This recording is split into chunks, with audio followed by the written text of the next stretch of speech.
What's happening, everyone? Great to see you. Another fantastic year of movies has just passed, so welcome to our annual affair of honoring the 10 best movies of 2023. I can't believe we've been doing this recap for the past 6 years now, so whether you started watching from day one or this is your first time watching, thank you very much for your time. As always, if you want to jump ahead to the rankings themselves, you can go to this timestamp in the video, but I usually like to start with an introduction to how I rank these movies.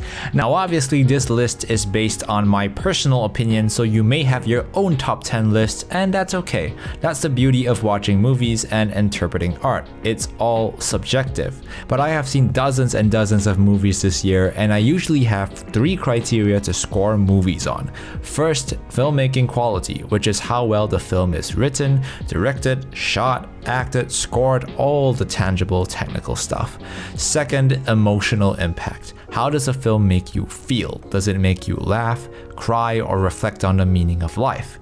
And finally, rewatchability. Pretty self-explanatory. So now that we have that down, let's start talking about some movies. We start first with honorable mentions. These are films that I thought were pretty great this year, but couldn't quite crack the top 10. They are Flora and Son for its light, joyful exploration of music as a communication medium, Killers of the Flower Moon for its spectacular production value and powerful commentary on bigotry, and finally Mission Impossible: Dead Reckoning Part 1 for its death-defying stunts and franchise longevity. At number 10 this year is a strange one, and I've gone with May December. Definitely one of the more unique story premises I've heard about in recent times. Natalie Portman plays a method actress who meets with the real-life woman she's meant to portray in an upcoming movie.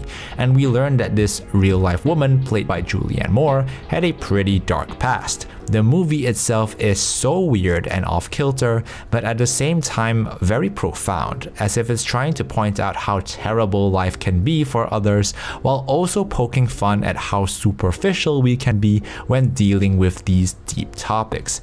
It's a film about the toxicity of the Hollywood engine, the deterioration of human relationships, the roots of what some might call sociopathy, but most of all, the destruction of youth, which is brought to life so wonderfully by Charles Melton in a supporting role. My number 9 movie might surprise a lot of you, but I do think it's a pretty stacked year. Oppenheimer makes it onto the list. I would say it's Christopher Nolan's magnum opus if he didn't already have 5 to 6 modern classics under his belt.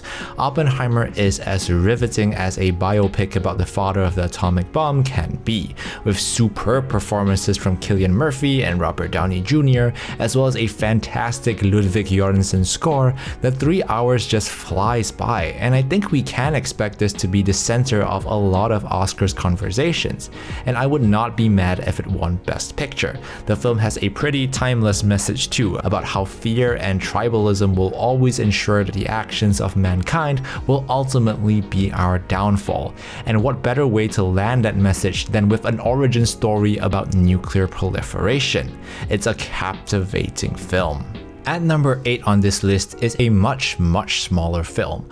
Are you there, God? It's me, Margaret. I'm a big sucker for coming of age movies, and if you loved Kelly Fremont Craig's last film, The Edge of 17, then you'd probably be a big fan of this as well. This is an adaptation of the seminal novel by Judy Blume, which features a young girl going through the trials and tribulations of growing into a teenager, with the added complexity of thinking about what religion she'd like to adhere to.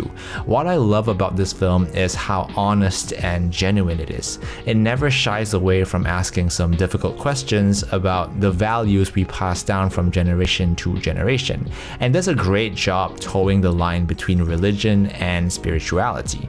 Abby Ryder-Fortson does a great job in the lead role, but I dare say it's Rachel McAdams that steals the show here, playing a character that is written with a surprising level of depth. It's not a movie for everyone, but I think it's definitely worth the experience no matter what age you are.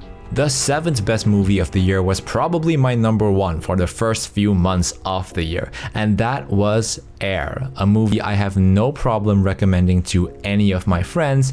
Air tells a pretty remarkable true story about the world's most famous sneaker and the conversations that took place on the road to creating history.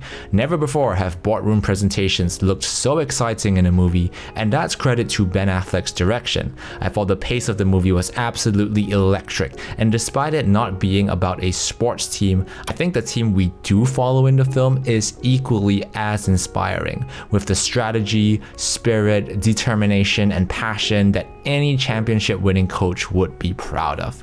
See this one immediately if you haven't. Number 6 is a significant one for me. For all the years I have done this, a film from Malaysia has never made it on this list.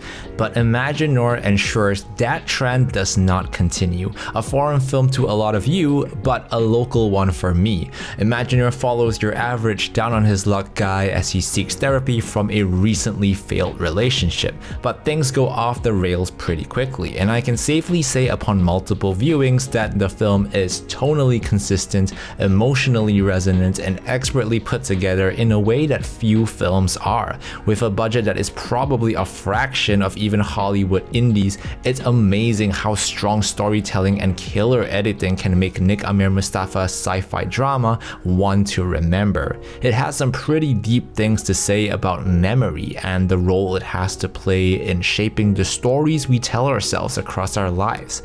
It's more than deserving of its place on this list, and that's something I am immensely proud of. Alrighty, here comes the real heavy hitters, the top 5 of 2023 in my humble opinion. And at number 5 is Anatomy of a Fall. Justine Trier's Palme d'Or winning courtroom drama starts simple with a tragic death near the French Alps and our protagonist quickly becoming the main suspect of a possible homicide. This film is on my list for a combination of reasons. It's an incredibly tight script with sharp and intellectual dialogue, especially impressive because it's delivered both in French and English. It's got one of the performances of the year in Sandra Hüller, who is phenomenal in every scene she is in, and it has a lot to say about how we perceive others. It's one of those films that shows we can never really truly know another person, even someone as close to you as a family member. And by the end of the film, I felt this immense emptiness at having experienced that lesson, but also a satisfaction that the film succeeded in tying together so much brilliance into just a couple of hours. Bravo to that. At number 4 is The Holdovers. Now, I'm not someone who has a strong opinion of what defines a Christmas movie, but I firmly believe The Holdovers can go toe-to-toe with the best Christmas movies out there.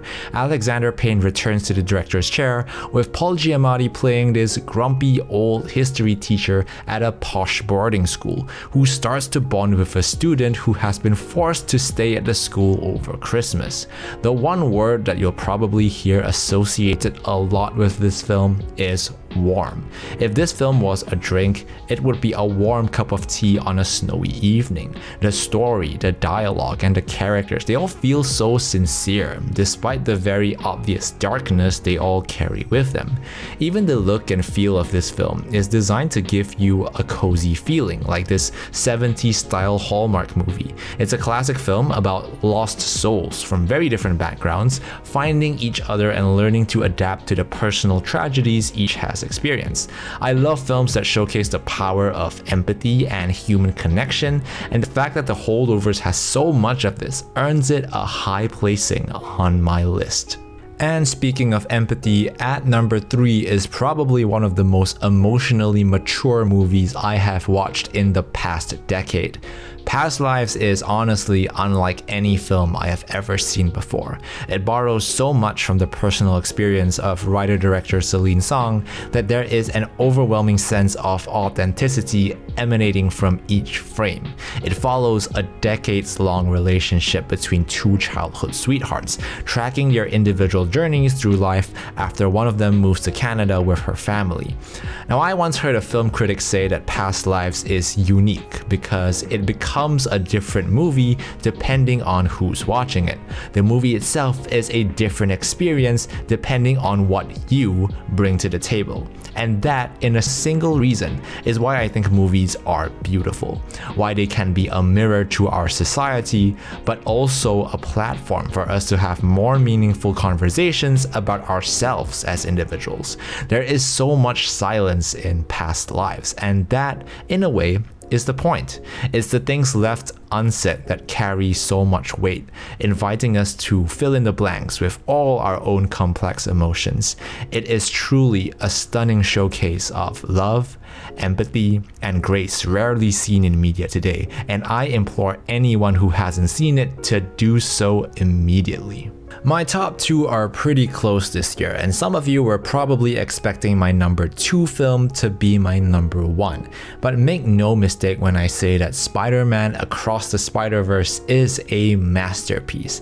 Other than the dodgy audio in its first 5 minutes, the film is technically flawless. Its story goes above and beyond the first film, with Miles Morales finding himself swept up in a crisis that has the fate of the entire multiverse on edge. It is a thrilling return to an animated world so rich in creativity, energy, and personality that you could probably switch off the audio and still enjoy the gorgeous images you see on screen. The music is great, the voice acting stellar, and this all contributes to the fact that the film is endlessly rewatchable. It is such a smart script as well, drawing from all corners of Spider-Man lore to question the extent to which an individual can change a predetermined destiny. So I am anticipating an epic conclusion when its sequel is finally released.